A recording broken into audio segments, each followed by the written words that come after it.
Kashmir under Afghans. While reading about Afghan rule in Kashmir, we must know that none of the king from Durrani Empire of Afghanistan ever visited Kashmir. They were just interested in the revenue generated in the valley, and ruled Kashmir through their governors. The net result was for 67 years their rule lasted in Kashmir and reduced the valley to the lowest depths of penury, degradation, and slavery. In 1753, after being fed up with the oppression and torment they were facing, two Kashmiri noblemen Mir Muqam Kant and Khwaja Zahir Didmani went to Lahore to invite Ahmed Shah Abdali to conquer the state of Kashmir.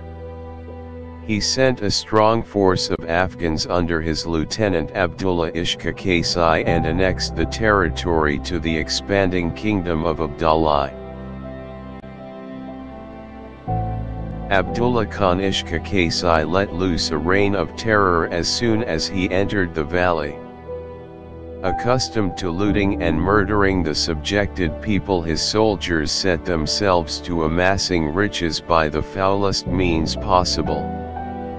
Ultimately, finding that nothing more could be extracted from the people, Abdullah Khan Ishqa Kasai left the valley after a misrule of 5 months and left the administration of the valley in the hands of Abdullah Khan Kabuli and appointed a Khatri, Sukhjivan Mal, as his advisor.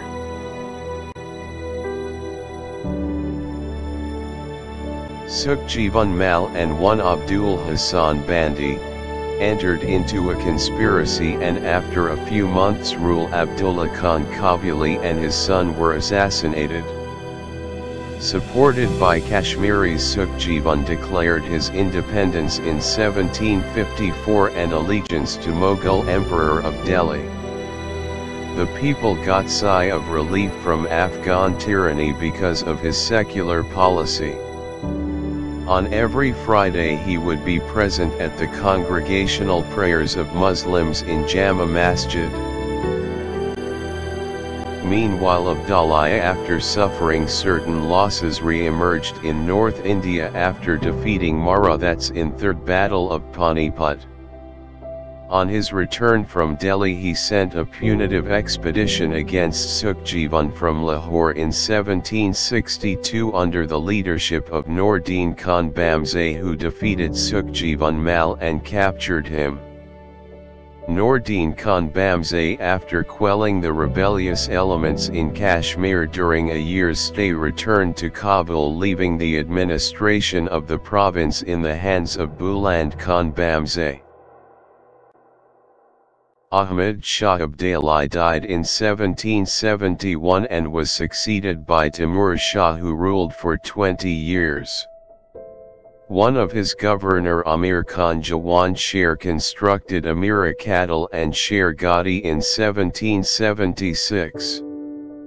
However, the Amir Khan rebelled against Timur, and in order to subdue his revolt Timur sent Haji Karim Dad Khan, in whose 7 years of rule untold cruelties were perpetrated on the people. Without considerations of caste or creed, he levied numerous unjust and killing taxes which resulted in complete impoverishment of the people. After Karim Dad's death, his son Azad Khan became the governor of Kashmir, who increased the pain and miseries of Kashmir. After defeating Kokaz and Bombaz and other opposition, he proclaimed himself as an independent king, calling himself the Nader Shah II. After many attempts, finally Timur Shah disposed him when he sent a strong Afghan contingent of 30,000 Afghan forces under Madad Khan and forced him to flee to Punch, where he committed suicide in 1785. Timur was succeeded by Zaman Shah in 1793 to 1801. His reign was in perpetual turbulence. During his reign, Abdullah Khan was governor of Kashmir for about 6 years with just and benevolent means. After the death of King Timur Shah Durrani, Sikhs had practically captured the administration of the Punjab and beaten back the Afghan rulers across the Indus. In 1798, Zaman Shah, after defeating Sikhs, made Ranjit Singh governor of Punjab for Afghanistan. The last governor deputed to Kashmir by Zaman Shah was Ata Muhammad Khan. In 1801, Zaman Shah was overthrown by his brother Shah Mahmud. When he became king of Afghanistan, the governor of Kashmir Ata Muhammad Khan had consolidated his position in Kashmir as an independent ruler.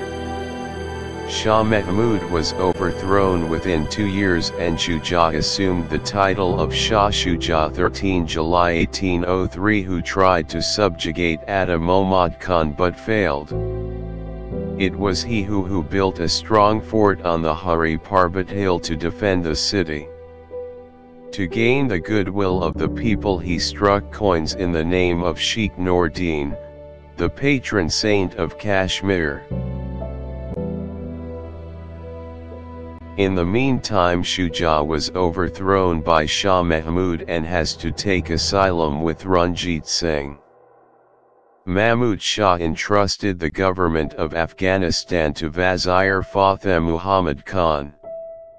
In 1812, Vizier Fateh Muhammad met Ranjit Singh and it was arranged that the latter would permit the Afghans to march by the Bhimber route to Kashmir and aid them in taking possession of the valley in the name of Mahmud Shah. In return for his assistance, Ranjit Singh was to receive 1/3 of the revenue, Rs 8 lakhs, annually from the Afghan governor of Kashmir. To help Vizier Fateh Muhammad, he sends Divan Ma'am Chand to capture Kashmir. Earlier, Ata Muhammad has invited Shah Shuja to visit Kashmir to give a joint resistance to Fateh Muhammad. However, Ata Muhammad's forces were defeated, but they saved their lives by winning over Divan Makam Chand with promise of Fort Adak and Koh-i-Noor, which was in possession of Shah Shuja. With Kashmir in hands of Fateh Muhammad Khan, he handed over the administration of Kashmir to his brother Muhammad Azim Khan. He reorganized the administration of Kashmir but stopped the second installment of Rs 8 lakh to Ranjit Singh as promised by his brother in 1814. Ranjit Singh invaded Kashmir but were miserably defeated by the Afghan forces in Kashmir. Meanwhile, conditions in Kashmir were going from bad to worse. Azim Khan's repressive measures resulted in a sharp fall in revenues. In 1819, given the civil war in Kabul, Wazir Fateh Muhammad invited Azim Khan to help him out. Azim Khan entrusted Kashmir to his brother Jabar Khan. In the meantime, Birbaldar, revenue collector of his brother, invited Ranjit Singh to take reins in Kashmir. In 1819, the Maharajas sent over 30,000 troops in charge of Birbaldar to invade Kashmir. The troops were commanded by Raja Gulab Singh, Divan Chand Misra, Sardar Hari Singh, Jawala Singh, Hukam Singh, and others.